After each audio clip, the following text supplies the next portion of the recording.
Hello, I'm Elizabeth Foster, the founder and CEO of Connect Coach. What Connect Coach does is we connect the right coach with the right client using our amazing coach match system. And today we're going to be talking with Barbara J Hopkinson, who is, well, actually, I'm going to let her kind of tell what she does. So welcome, Barbara. Hi, Elizabeth. How are you today? Thanks for having me. Thank you for coming on and talking with us. So, Barbara, actually, tell us what you do. Well, I actually help families or individuals that are struggling with grief after a traumatic loss, usually an early loss, someone before their time, such as a child, grandchild, sibling, even spouse, but something that doesn't feel so natural as an elderly loss. I help them find hope in a new normal and just really find their way through it and give them lots of resources to help them.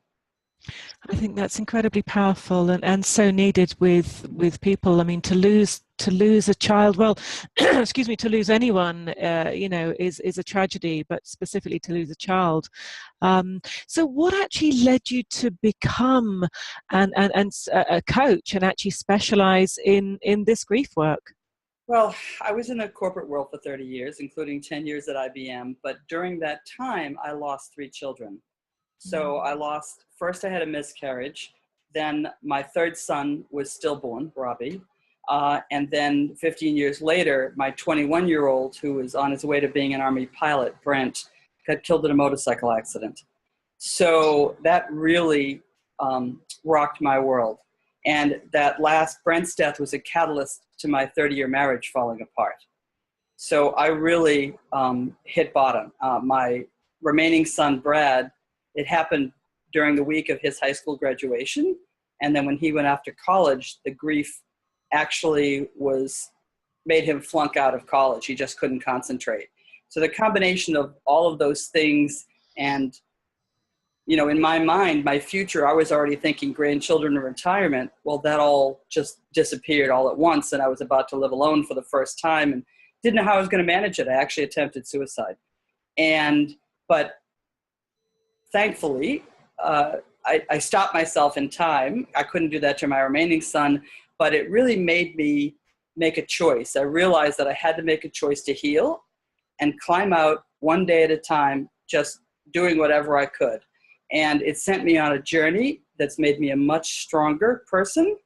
And I'm happy again. I want people to understand that they can have a new normal, that they can choose to heal and be happy again.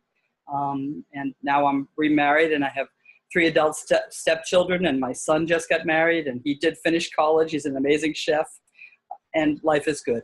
So I want I want to help other people to get through it and get there. Wow, Barbara, I'm a mother myself, and I can't imagine losing a child, but to lose 3 of them, I think that would actually really, I can imagine, rock anybody's world, and I think that actually your experience as someone to actually have you've gone through it, and for somebody to actually work with you that is going through something similar would actually be an incredible blessing, actually. Well, I hope so. I hope I can help them, because it's not just that, but I kind of instinctively knew that helping others would help me heal. So 13 years ago, I started a local chapter of a national and international organization, which is called the Compassionate Friends. And their mission is to support family after a child dies. And that's any age, any cause. It doesn't matter if they're 50 or 5, or what the cause is. And lately, unfortunately, there's been a lot more suicides and overdoses, and it's just so sad. But in any case, I've been working with families for 13 years through that organization, but I wanted to do more. So when I retired from IBM, I was with IBM for about 10 years. And in the corporate world, internationally, I said, I've got to do other things. So I wrote 2 books. I'm working on my 3rd and 4th right now. I'm part of the Grief Diaries anthology. And I started another nonprofit called The Butterfly's Journey to a New Normal. And I wanted it to be complementary to everything out there. I want to gather all the resources I can that I've ever seen and put them in some sort of an organized fashion so that people can do self-paced help and get help, from us to help them through it.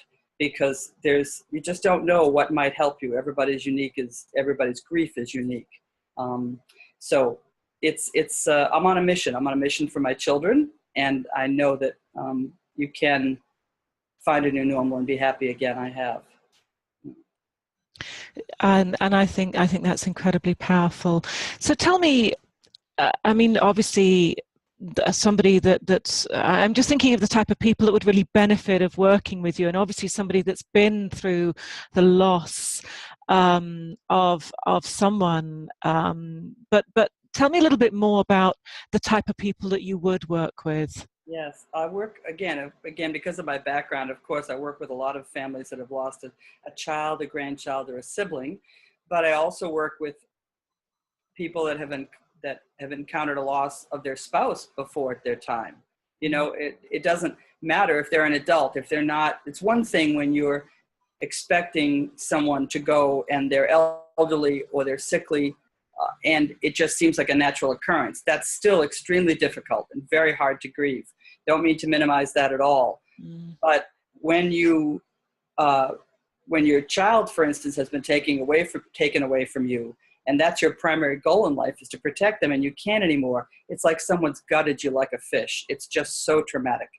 And sometimes people lose their only child, and it's, you know, it just, they need a reason to live. You know, they need a reason to go on. And helping others really does help you heal as well. But it's one of these things where it's a different kind of loss, I guess. I'm trying to help people with these unexpected, not so much unexpected because it would include even long-term illnesses. It's more of a, you know, it just doesn't seem natural, right? Your children and your grandchildren should not predecease you, you know?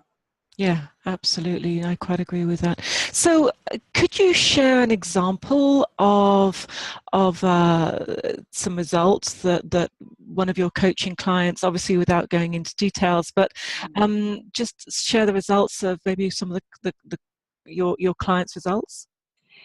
Yes, there's one of the things that I do is I've been certified in grief recovery method, which is the Grief Recovery Institute's action-based methodology. And it's very interesting because it has a book, there's homework, there's 7 or 8 sessions that you do in either group or one-on-one settings. And it gives you tools to work with in the future. So I had one of a bereaved mother that I worked with in Texas. I'm in Massachusetts. We did this over the phone. We went through this session, and she said she lost her only daughter, her only child, and she had been searching for 6 years to try to find something that worked. She had been to multiple therapists, and that's all great. This is, you know, it's just all complementary to whatever's out there. But she hadn't been able to find what she was looking for, and she felt that this was the most effective thing she had found. I have a quote. I'd have to just find it real quick, or I think I may have given it to you. But she basically stated that she had been searching for years, and the tools that she found and was able to reuse helped her more than anything she had worked with before. So that, and I think she uses the resources a lot too. We have hundreds of resources in the Resource Center, so people can kind of do things self-paced and figure out what works for them.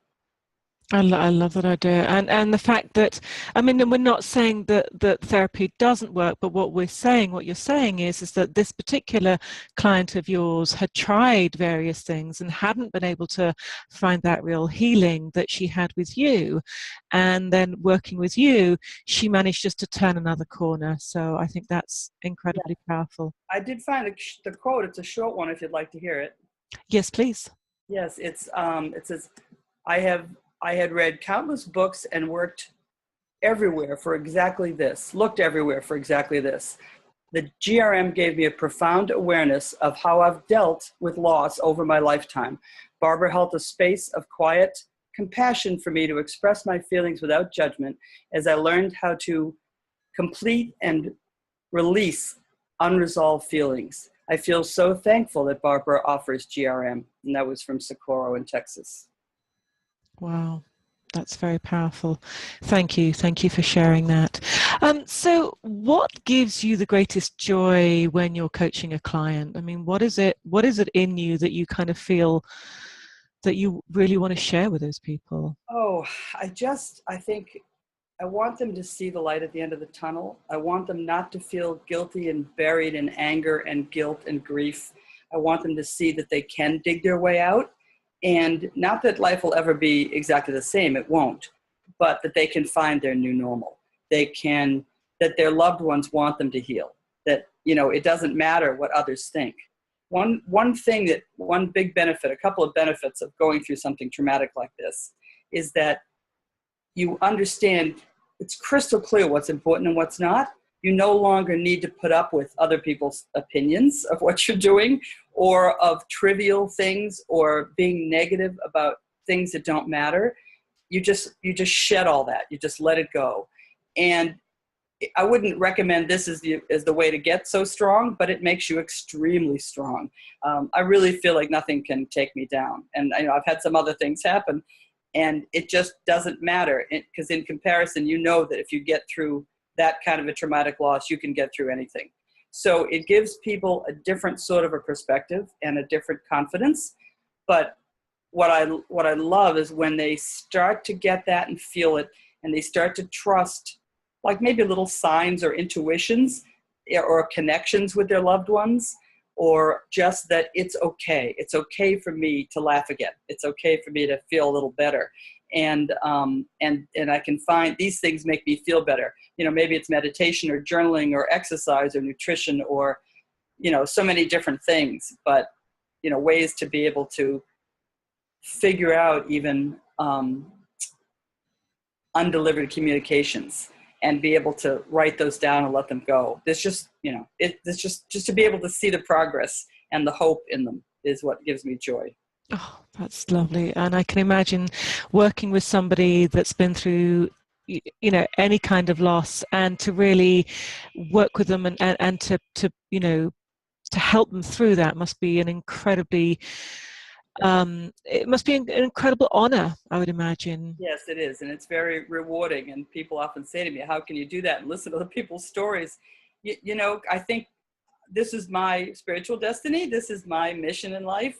So it doesn't bother me. I really can be compassionate and empathetic and work with them and help them see the other side of what they're seeing and feeling. I just came out of a national conference with the Compassionate Friends, which is a big, probably the largest grief organization supporting family after a child dies in this country. There were about 1,200 participants.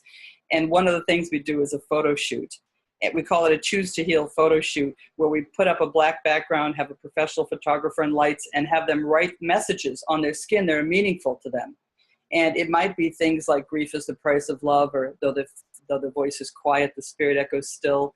Or it might just be their loved one's name and a heart, or love forever. But it's so cathartic for them. And we talk, and we get to talk to them about their stories while they're doing it. And then we help them write with washable magic marker on their skin. And some of them keep it on for the whole day because it feels like a temporary tattoo and a tribute. But it's so moving. And we just did that. And we just came back with another couple hundred photos of these lovely people expressing themselves to their loved ones. It's amazing. Wow.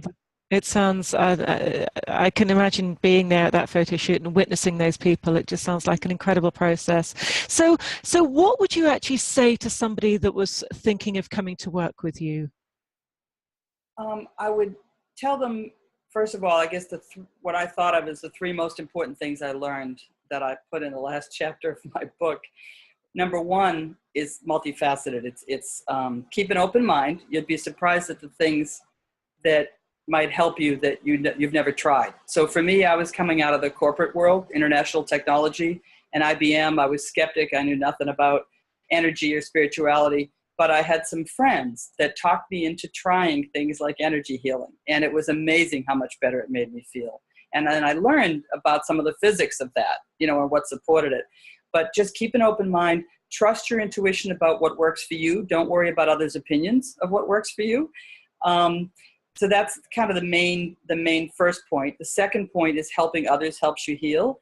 It doesn't matter really what you're doing, it doesn't have to be related to your grief or even related to your loved one. Just get out there and do something that you're passionate about where you give back, and not just money, but of your time. It's amazing how it helps you heal, and how the people's gratitude for it helps you heal. And then lastly, that keep in mind, it's all about the love. And when I say that, it's not only kind of an energetic level, right? You're much better off and happier up in the love energy level than you are down in the pain and loss energy level. But it's also, that's where your loved ones are, and that's where they want you to be. And they might even be able to connect better that way. But it's so important to focus on the positive memories and the love than it is to focus on the loss. Wow, and those 3 steps sound very powerful indeed. And yeah, I can totally imagine that, although I can imagine that transition to, focus from the fear and the pain, into the love can be an incredibly powerful one, and really change your life and empower you in a way that, you maybe never have even felt before. So, it takes hard work and a lot of time. It's not easy. It's not fast. I can imagine. So let's just get to know you a little bit, Bob. I mean, we've got to know the work that you do, but what do you do outside of coaching, to actually balance your life? What are you passionate about? Oh, my 3 passions outside of doing this work, and I'm fortunate to be able to do this work, is travel, photography, and cooking. So I've been in 46 countries. I'm going to do at least 4 more, maybe 14. But I love travel and meeting people of other cultures and trying their foods, and just the amazing environments you see, whether they be natural or architectural, or they're just amazing. So I really want to get back into more international travel. And I think I've hit 40 out of the 50 states as well. So I've still got a few things to see in this country also. Photography, I take pictures of everything. People make fun of me all the time. I have 90,000 photos on my laptop. They laugh at me when I take pictures of food. But to me, food it's healing, it's nurturing, it's creative, it's fun. So I love to cook, and I'm interested in nutrition, and try to do a lot, mostly natural things, but then making it look pretty as well as taste good. It all kind of ties together. And then, of course, I take a picture of it. But I think I have to record my life somehow with the photography, so that when I'm old and I can't travel as much, I can remember all the things that I've done and places I've gone and people I've been with through my photographs. That's so cool, and I love traveling as well. So I'll be right there with you. So what are your goals and ambitions? I mean, what's next for you? As coaches, we always have to go forward and have that. So what are yours? Well, I've been working locally again, I'm in Massachusetts, north of Boston. So I've been working locally and in New England for several years. I really want to take that national. So I've made a lot of progress in that way. And I'm working with several national organizations like Open to Hope and Compassionate Friends. And we're actually we're going to do a photo shoot on a grief cruise out of Florida and the Bahamas. So that's the next level, is to really get very entrenched and help people on a national level. I want to do a lot more things virtually so that they don't have to be able to drive to me. And then international eventually, because again, I love international work. I've done it for many years and I just love it. So I want to be able to help in ways that can help on that level, and that people find easy to use and unique to them. Not cookie cutter at all, but very kind of unique and self-paced. And I'm actually working on an online course of loss with someone. So we'll see where it all goes, but I just want to have a lot of different facets of different kinds of resources. Not unique to my resources, but gathering resources all in one place for people to use. I think that's incredibly powerful. Yes, thank you. So I know that often as human beings, we have people that we admire. We kind of like, wow, they're really so cool. And we have this, there's a part of us that kind of goes, oh, I wish I could be like them. So I'm always curious. I always like to ask this question: who do you admire and why? I don't think I can narrow that down to one person, but I really admire, there are so many people, especially in my line of work, that have suffered such trauma, and then they go out and they do things that change the world. So, I love that, and I aspire to be one of them. But God, there's so many people. One that comes to mind right now that I've been working with her recently is Linda Shendelin-Fell of Grief Diaries. And her daughter was a swimmer, a very competitive swimmer. And she actually, the anniversary of her death is just a few days ago. And I was reading something that Linda posted online, and it brought me to tears this morning. But she started Allie Blue Media. Her daughter's name is Allie. And then she started Grief Diaries, and she started the National Coalition for, I think it's Grief and Hope. There's so many things that she's doing that are impacting already on a national and international level. I think she's putting out like 30 books in a year, and she has like 500 writers. So she'll have one or two people that'll co-author a book with her, and then she has all these other people that can write it and contribute. So I'm doing several of those, and most people can. It's an amazing element. And then, just this, another friend, Linda Findley, is going, starting up these grief and health and healing cruises. I just love that we're all doing different things that are complementing each other, but helping people on a grander scale. I admire that. I love that idea. It sounds like you've got some great role models there. So talking of people changing the world, what would you like to do to change the world? If you can leave a legacy, what would that look like? Let's see. I think visually it would be some sort of, I don't know, book or online gallery or something that allows people to express themselves about grief. I don't feel like we express ourselves in this country very much about grief, and that's true in a lot of countries. I want to give people that outlet to really express themselves and spur discussion so that they don't feel, hemmed in, and people don't run from them, when they need to talk about their grief or their loved one. And people do run from them. So many people I've worked with have lost family and friends because they don't know how to deal with them after a traumatic loss. So I'd love to be a catalyst to putting grief out there, and maybe in this visual form of these photos, maybe, in some elevated version of all of these online resources or books, or, just something that helps people be more open about it and not have to hide or suppress what they're feeling. Wow, that's so great, and I can imagine that people will be talking about your work for a long time coming. So, but let's bring it back to the future. Let's bring it back to now. What are some of the events that you've got planned for this year? Well, let's see. Like I said, we just did the National Grief Conference in Arizona for the Compassionate Friends, which was great. I'm still editing and putting those up on my photo gallery, which, by the way, the site is abutterfliesjourney.org. And then if you just click on the photo gallery, you'll see them as I'm loading up these great ones. And there's resource center there as well, and a free gift of music, etc. But some of the other things we're doing is we're planning to do a hike to heal in New England, in southern New England, in probably October. We're doing in September this grief cruise. So it's a bereavement cruise, but it's journeys of hope, healing, and health. So it's www.j3hhh.com. And what we're going to do is it's a carnival cruise from Florida to the Bahamas for a long weekend. But it's very affordable, and Mitch Carmody is the national speaker. Linda Findley is arranging it, and we're going to do a photo shoot. And there's going to be workshops, and it's all included. And there's time to also enjoy the Bahamas and be on your own.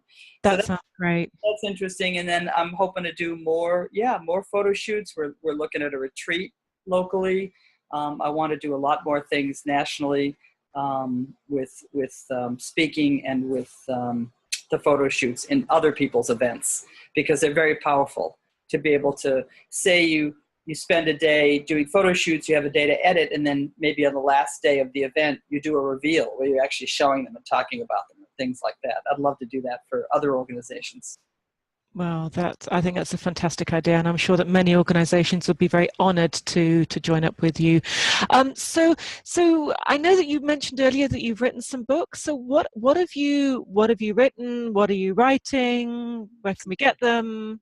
My first book is A Butterfly's Journey, Healing Grief After the Loss of a Child. It's a memoir. And so, part one is about kind of that 2-week experience from the phone call to the funeral of my older son, with some insight as to where I thought I was in stages that people could relate to. But the second part is about my journey, my spiritual journey, and all the things I did to recover, and kind of hindsight after 10 years. Then my second book was called Faith, Finding Answers in the Heart, Volume 2. That was a collaborative with Nanette Littlestone and 14 women, where there were inspirational stories. So that's not just about grief. That's about all sorts of inspirational stories. That's lovely. Those are both available on Amazon. And I'm working both with Grief Diaries. That's griefdiaries.com. I'm actually co-authoring one called Will We Survive? And Parenting and Marriage After the Loss of a Child. And that should be out in October. And then I'm working on one with Credible Signs. I haven't picked a title for that one yet. But, just to give you one quick example, I had a friend who hadn't met my son, but channeled a song from him, which is a free gift on my site. And afterwards, when she realized that she could understand him, and she texted me one day, and I was in a summer place, and I had taken a walk before I unpacked. And when I came back, she said, "Brent says, be careful going up your front steps, Mom." And I thought, okay, she's never been here. I don't know what she's talking about. Well, I get back to the house, the whole length of the wood step was cracked. So if I had put my weight on it, I might have fallen. So little things like that, things that are very kind of credible and not too, what's the word I'm looking for? They really are more physical. That I would love to kind of interview people and do more of a recording of some of those kinds of things. Wow, that sounds very, very interesting. And talking of very interesting, I'm fascinated by your photo shoots. Choose to Heal, I think they're called. So tell us briefly how they work.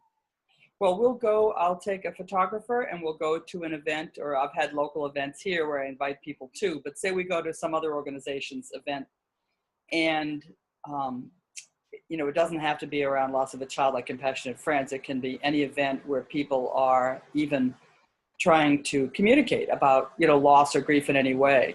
But we go with a photographer and lights and a backdrop, a black backdrop. And then we ask folks to sign a media release, and we have washable magic markers and cloths to wash them off with. And we just talk to them for a minute and help them, figure out what it is that they want to say that's from their heart. And then we help them write that on their skin. And then we take a photo of them with a black background. And afterwards, we edit it and we send it to them both in color and black and white. And it allows them to express. And sometimes they do it as individuals. Sometimes they do it as couples. Sometimes they do it as families. We might have 6 people in one photo where one phrase is one word on each person. And they're just positioned in such a way that you can see the whole thing. So it's very cathartic for them. They really seem to love it, and it elevates the discussion around grief and around their feelings, which is one of my goals. And then it gives them a memory of that, allowing them to express themselves visually and simply. It's very powerful. I can imagine, and it's funny, you just took the words out of my mouth. I was just thinking, wow, that must be an incredibly powerful and cathartic experience to go through, and I can imagine a lot of people would really benefit from working with you on such a, in such a program. So it doesn't take much space, right? It only takes a kind of a 10-foot square sort of an area. We just need to set up over on the side. It's pretty easy to set up and get to. Yeah. Great, wonderful. So tell us a little bit about, if they choose to work with you in a different way. I know you do the GRM grief recovery method classes. So what actually is involved with those? Well, I do them in group locally, or any place I can, get to, because that would be like an 8-week, 2 hours a week, 8-week series. But I also do them one-on-one with anyone over the phone. And we just set up kind of 90-minute sessions. And I send them a book, and there are some tools, and there's some homework in between, because it's an action-based class. And it actually walks them through a process where they do a loss history graph and a relationship graph, and they identify things like undelivered communications that we eventually put into a template, into a letter that they can then release. That's very powerful. So that's one way, group or one-on-one classes. And then I do virtual support so that I could work with them and talk with them about their unique situation, and then go through a lot of different self-care things and things in the resource center to see what they relate to and help them figure out how to use them. I might help them find local in-person support, like support groups that are local to them. And then, there's various forms of communication, online, email, phone, sometimes group on the phone, things like that.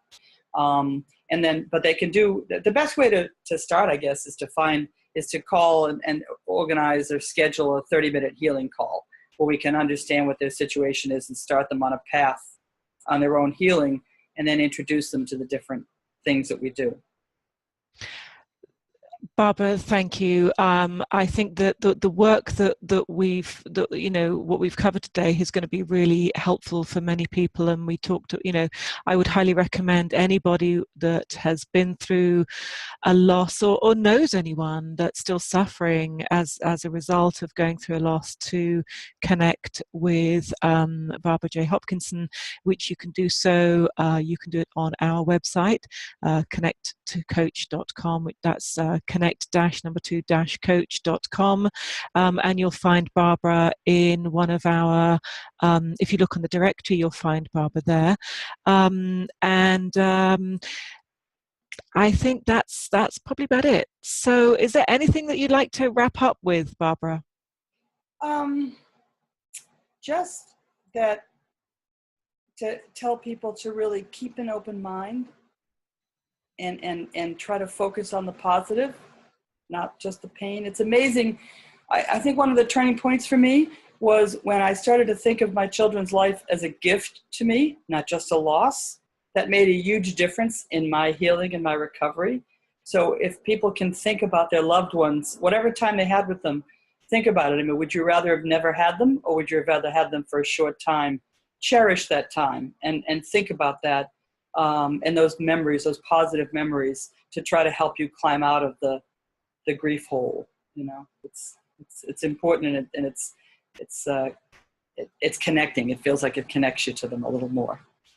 Well, Barbara, thank you. I've really enjoyed